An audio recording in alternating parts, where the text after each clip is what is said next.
No. No, stay where you are. Do not break the stillness of this moment. For this is a time of mystery. A time when imagination is free and moves forward swiftly, silently. This is the haunting hour.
Homicide House.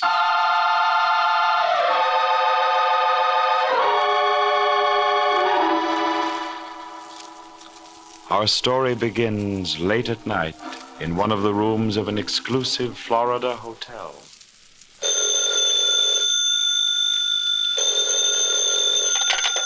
Hello? Hello? Mr. Hubertus Van Cleek? Yes. This is Special Investigator Collins of the Miami Police. Indeed.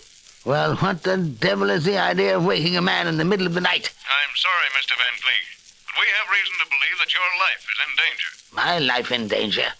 Nonsense. Who would want to do away with me? I don't know, sir, but this is a warning. Be sure your door is locked, and your windows, too. You've been followed by... I know that. I've been followed by a pack of idiots who want to sell me everything from insurance to yachts. I'm used to that, and I know how to deal with these parasites. Now, good night, Mr. Collins. But, Mr. Van Cleek... Good night, sir. The fool. Ringing me up at this time of night to tell me that my... who's there? Who's at the window?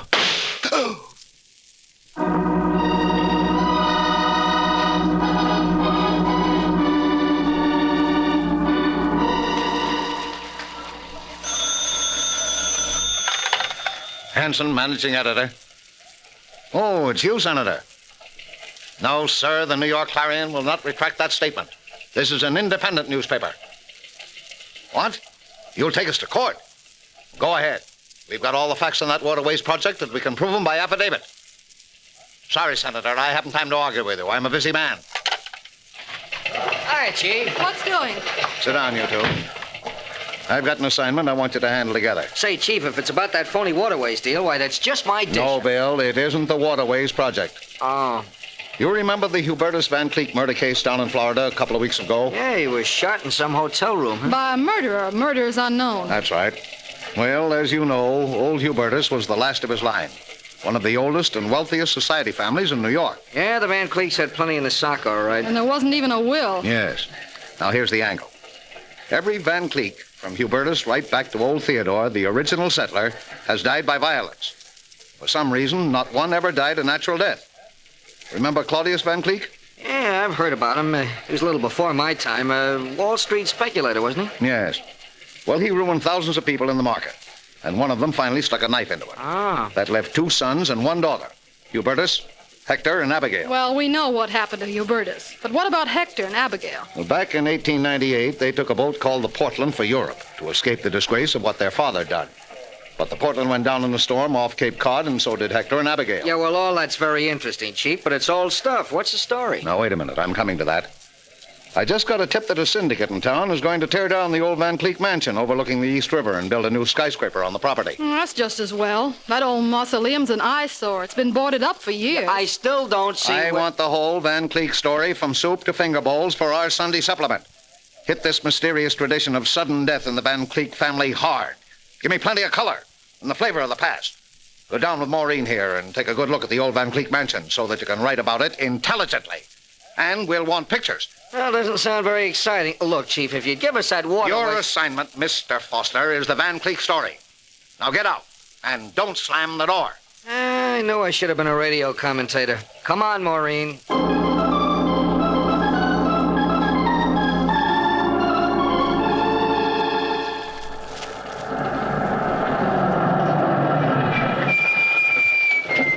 Okay, driver, here you are. Well, this is the Van Cleek house, Bill. Yeah, just a nice, big, gloomy sandstone tomb. Wonder if those boards on the windows are just to keep the light out or the ghosts in. I guess this is the kind of place they call a Victorian monstrosity, huh? It's terribly big. Yeah, I'll bet that syndicate Hanson was talking about will have to pay plenty for this property. Well, they can have it, Bill. No wonder Hubertus Van Cleek closed and boarded it up back in the 90s. I don't see how anyone could live in there. Hey, it's beginning to snow, honey. Come on, let's walk up this driveway. We're not going in, are we? No, there's no way to get in. We'll just take a couple of pictures, front and back, and then scram. I got the flashbulb set now. What was that? Sounded like a shot. Yeah, and it came from inside the house. Inside? Bill, no one's been inside that house for almost 50 years. There's someone in there now. Then it must be a ghost. If it is, he's up to no good. Come on, Maureen. We're going to get in and have a look around.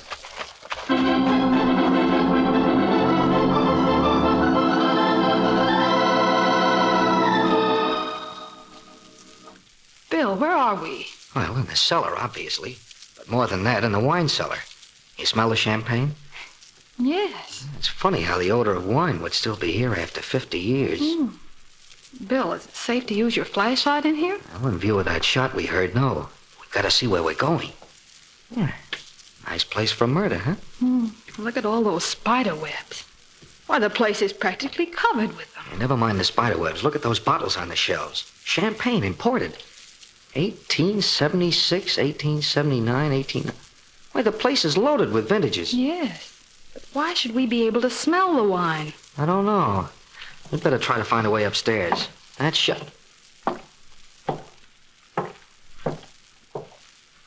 Bill, Yeah. Footsteps. someone's upstairs. No doubt about it. Bill, maybe we better get out and call the police. What? And ruin a good story? Here, Maureen. You carry my camera. I want my hands free, just in case. All right. Where are we going now? There's only one place to go. Upstairs.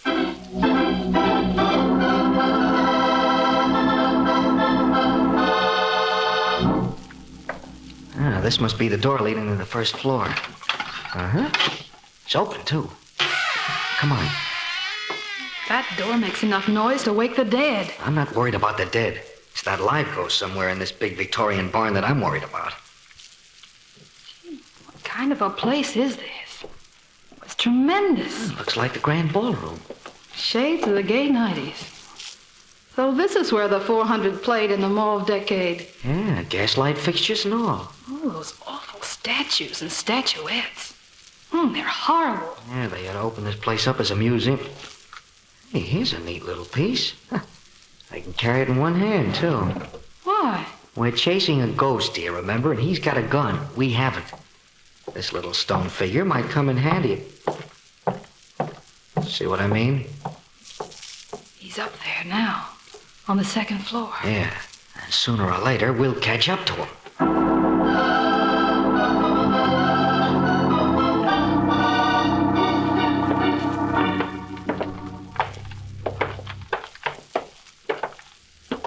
Now, this seems to be the main second floor corridor. Mm-hmm. Bill, Hmm? do you notice something? What? Seems clean here. So someone lived here on the second floor. Yeah, you're right. It's warmer, too. And there's no musty smell. And no spider webs. Wonder what that means.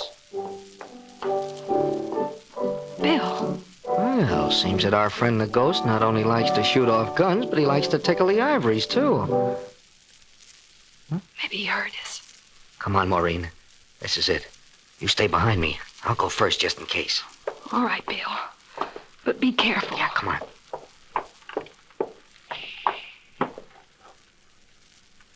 This is the room. I think I can even make out the piano. Yeah, but there doesn't seem to be anyone here. Bill! I shouldn't move if I were you. You see, it might be quite unhealthy. Bill, there's a man lighting a candle. Yeah. Look, why he's got mutton chop whiskers and he's dressed in old-fashioned formal clothes. Who are you? My name is Hodgkins. I'm the Van Cleek butler. The Van Cleek butler? Well, that can't be. All the Van Cleeks are dead. I must differ with you, madam. I was just entertaining the Van Cleeks with a piano selection when you interrupted. Maureen, he's nuts. Who are you, and why are you prowling about the premises? Oh, we're from the New York Clarion. Yes, it's the truth. See, the name of our paper's printed on the side of this camera. Yeah, we heard a shot and I'm sorry, sir, but you heard no shot. Now there, wasn't that a Only a door slamming shut. This is a large establishment with considerable air currents and drafts. That is no doubt what you heard when you forced entry. Oh, yes, Bill. It must have been a door slamming. And now I must ask you to leave the premises at once. Hodgkins, who is it? We have callers, eh? Undesirable callers, Mr. Van Cleek. Bill, look how they're dressed. The styles of 50 years ago. We haven't had callers in the longest time. How nice. Now, Abigail. Oh, come, Hector. Ask our guests to sit down. Hodgkins, set the table for four. Four, but madam... Four place settings, Hodgkins, please. Yes, madam. Are you... Do I understand that you're Abigail Van Cleek? Oh, yes. And this is my brother, Hector. But you're supposed to be dead. You drowned back in 1898 when a ship went down. There must be some mistake.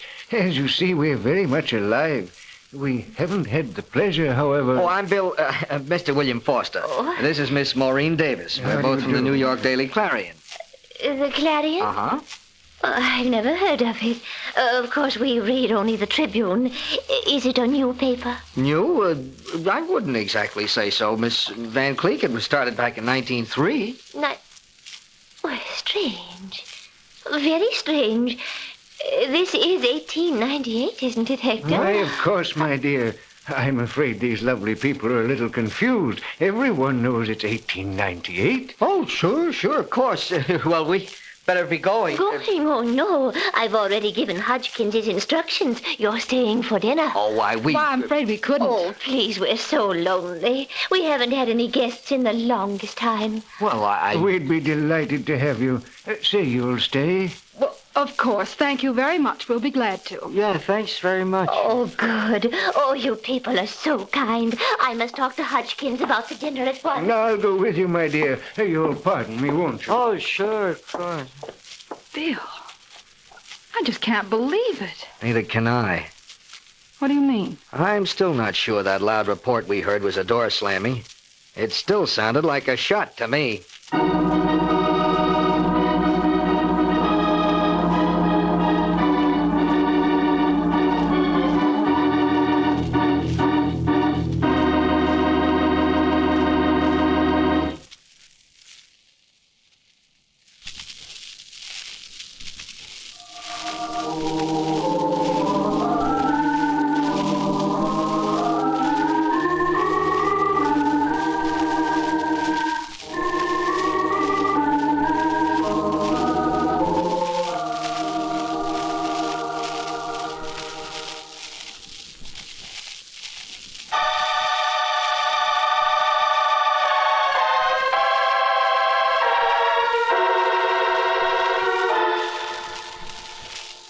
Bill Foster and Maureen Davis, New York reporters, have entered the old Van Cleek mansion, closed and boarded up for 50 years. As far as they know, all the Van Cleeks are dead. The last of the line, Hubertus, having been killed in Florida. But now they meet two apparitions apparently out of the past and living in the old Victorian house. These are Hector and Abigail Van Cleek, who believe they are living in the year 1898. And look it. Hector wears mutton-chopped whiskers, high-button shoes, and Chesterfield coat. Abigail is dressed in crinoline and old lace. Both might have stepped out of tintypes cast in the gaslight era. Abigail Van Cleek has gone with Hector to make arrangements for dinner. Now Hector returns to Bill and Maureen. You're probably wondering about my sister and me, Mr. Foster. Wondering isn't the word for it. We were sure all the Van Cleeks were dead. As far as the world has known, they are. But now I'm afraid we can't keep our secret any longer. You see, we were on the Portland when it went down back in '98. But we didn't drown as everyone thought. Abigail and I were on a raft, and we made the shore. Well, then why? You wonder why we didn't reveal our identity? Well, our father, Claudius, disgraced us in the stock market, Miss Davis. We were, well, ashamed. We wanted to hide from the world. And so I conceived the idea of coming back here to the old house after Hubertus had closed it, and living our lives out away from the accusing eyes of the world. I see. And you've lived here for 50 years, huh? Yes, Abigail, I, and Hodgkins. Hodgkins, our family's faithful retainer, had volunteered to stay with us till the end. It's he who buys the food and other necessities, going out only at night. It was he who brought us the news of our brother Hubertus' untimely death. You mean you and your sister haven't even left this house for 50 years? That's correct, Miss Davis. And we hope that here we shall die a peaceful and natural death. Contrary to the tradition of our family. There's something further I must explain. Yes, Mr. Van Cleek. My sister, Abigail, she, when the ship went down, she lost her mind. What? That is, it stopped in terms of time. She actually thinks she's still living in the 90s. I see. But you know all about the present. Yes, of course. But you see, I've always been very devoted to Abigail. That's why I've lived with her all these years, humored her. That's why I wear these ancient clothes. Fashionable in the 90s, but strange to the present eyes. Strange isn't the word for it. We thought we'd seen a couple of ghosts. Of course, I understand. I ask only one thing. Yes, Mr. Van Cleek. Please humor my sister along.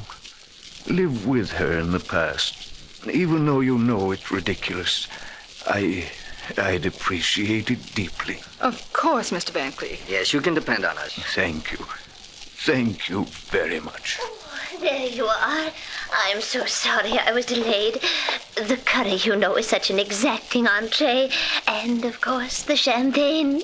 Hodgkins and I always differ on the champagne. Have you been to the opera lately, Miss Davis? Why, no. Oh, what a pity. There's a young tenor named Enrico Caruso. Just a young man, a mere boy. But he sings so divinely. I haven't been so thrilled since I heard Jenny Lind sing. Of course, that must be, 15 years ago. Well, I do go to the theater occasionally. Oh, theater. Theater, I do love it. Oh, those lovely young creatures. Lily Langtry and Lillian Russell. And Edwin Booth. Oh, poor fellow. Died 5 years ago. Oh, what a tragedy. What an actor. Dinner is served. Oh, thank you, Hodgkins.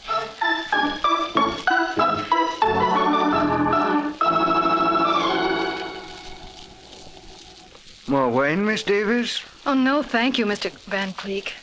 Mr. Foster? Oh, thanks. I couldn't touch another drop. You may remove the wine, Hodgkins. Yes, madam. It's been a wonderful dinner, Miss Van Cleek. I haven't had food like that since the war. Oh, yes, the war. Isn't it terrible? Still, we're fortunate in having men like Roosevelt and Dewey to lead us against the Spaniards. Roosevelt and Dewey. Against the Spaniards? Yes, Abigail's right. Admiral Dewey's victory in Manila Bay. And, of course, Teddy Roosevelt's gallant charge at San Juan Hill. Oh, yeah, of course. Will there be anything else, madam? No, Hodgkins, I don't think so. Oh, yes. You might tell me what the weather is like outside. It's snowing very hard, madam. Oh, then I'm afraid it will be very difficult for Miss Davis and Mr. Foster to get a hansom cab now. Yes, madam, it will. Well, I'd suggest that they stay overnight here as our guests, Hector. Don't you think that's a splendid idea? I certainly do, Abigail. Oh, Miss Van Cleek, we couldn't. Oh, we don't want to put you out. Oh, no, we'd be delighted to have you. Yes, we insist. Well, I'm sorry, but we... Please, it would make Miss Van Cleek and myself very happy. Well... Thank you, Mr. and Miss Van Cleek. We'll stay. Oh, that's wonderful. Hodgkins. Hodgkins. Yes, madam. Prepare 2 rooms for our guests. Yes, madam. At once.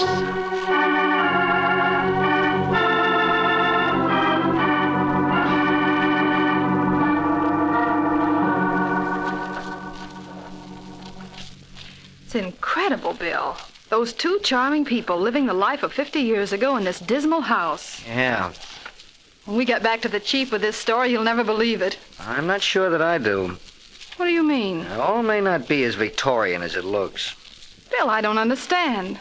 You mean there's something fishy about all this? Well, it could be. But we've been with them all the time. We've seen everything with our own eyes. Yeah, and a little extra. Bill Foster, what are you driving at? Did you notice the butler's wrist when he served us our soup? Hodgkins? No. What about it? Well, his wrist was tanned. I could tell because the white skin showed where he had worn a wristwatch. Well, what are you talking about? Suppose he did have a coat of tan. Look, from what we heard, this big butler Hodgkins hasn't been anywhere but in this gloomy mausoleum or else out at night to do the shopping. Is that right? That's right. Yet he has a coat of tan in the middle of winter and with no exposure to the sun. Yeah. Yeah, that does seem funny. Well, don't you get it? Where's the only place Hodgkins might get a tan in the middle of winter? Why, in the South? Florida, maybe? Bill, Florida. Why, that's where... Yes, that's where Hubertus Van Cleek was murdered. Then you think Hodgkins might have had something to do with it? I don't know. Personally, I don't like him. There's something about his eyes. You know what we ought to do? What? Get out of here in a hurry. This thing is beginning to come together like a jigsaw puzzle, and it isn't nice. Here, I'll carry the camera. Bill, There's no time to talk now. We've got to leave fast if we're going to leave at all. Come on, Maureen. Let's try the back way. The last time I saw our pal Hodgkins, he was prowling around in the front of the house.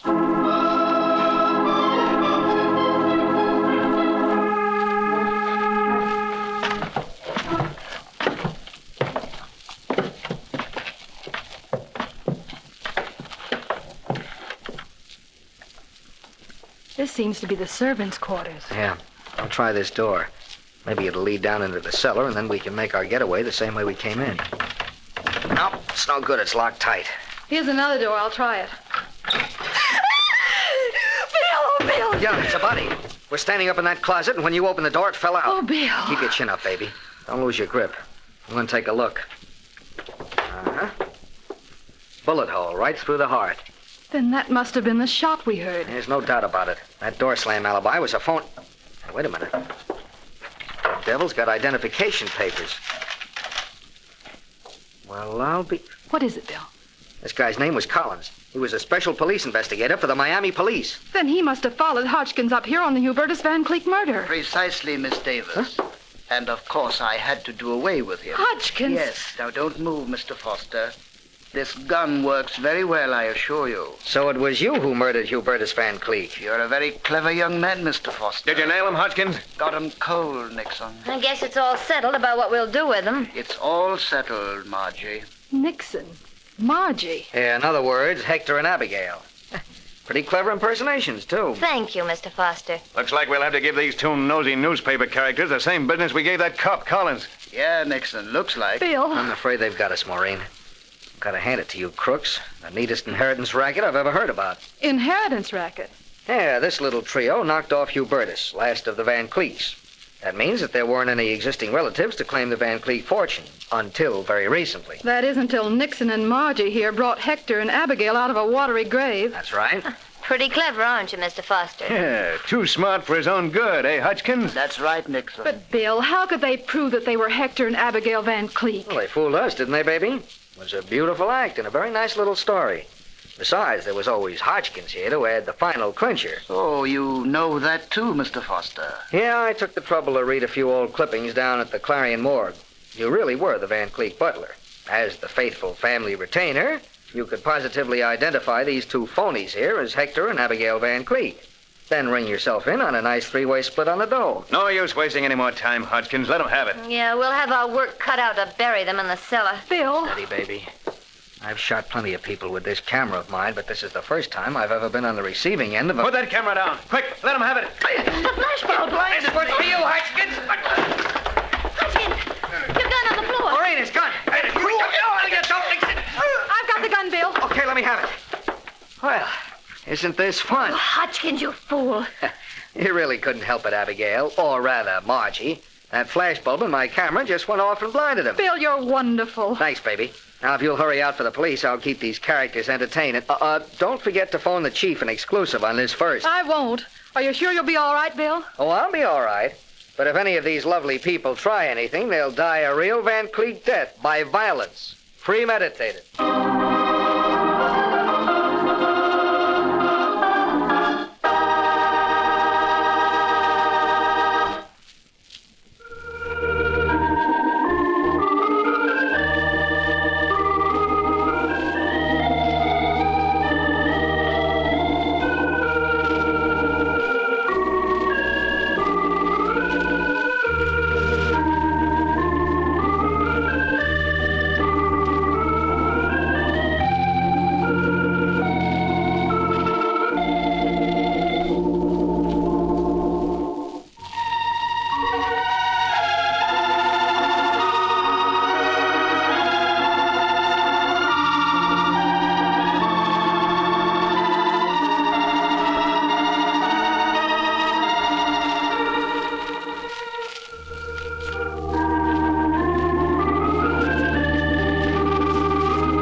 From shadows and stillness, mystery weaves a spell of strangest fascination, charging the mind with doubts and fears. For mystery is a strange companion, a living memory in the haunting hour.